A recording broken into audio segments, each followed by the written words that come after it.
C'est l'heure de l'épilation des jambes entières. C'est l'hiver, mais c'est pas pour autant que j'arrête de m'épiler. Justement, ça me permet de prendre soin de moi et de préparer ma peau pour l'été. Faut y penser ça. Donc pour ça, je vais utiliser la cire sucrée qui est une cire naturelle, économique et qui exfolie la peau. Pour l'épilation, par contre, il ne faut pas mettre de crème, sinon ça va glisser et la cire ne va pas adhérer. Il existe plusieurs façons de faire, bien sûr, mais là, on va utiliser la méthode pratique, la plus pratique pour moi, bien sûr. Il faut savoir que le sens dans lequel on épile avec la cire sucrée n'est pas forcément important, surtout quand on s'épile soi-même. Donc après avoir travaillé ta cire, applique une bande sur toute ta jambe dans le sens inverse du poil, puis tire dans le sens du poil. Répète le processus jusqu'à retirer la bande complètement. Pour l'arrière, il suffit de plier légèrement ta jambe et de faire la même chose.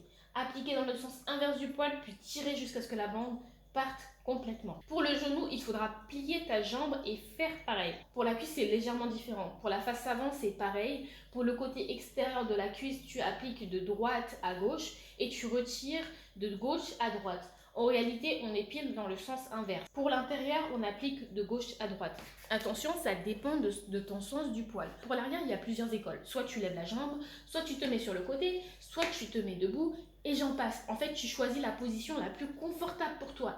Là, c'est vraiment à toi de la trouver. Ce qui est positif, c'est que en épilant l'avant de la cuisse, on a fait un peu plus des 3/4. Ça veut dire qu'il ne te reste vraiment pas grand chose à faire à l'arrière. Donc ce que tu vas faire, c'est que tu vas appliquer de gauche à droite et tu tires dans le sens inverse. Voilà comment avoir de belles jambes lisses et soyeuses. Et bien sûr, procure-toi cette merveille.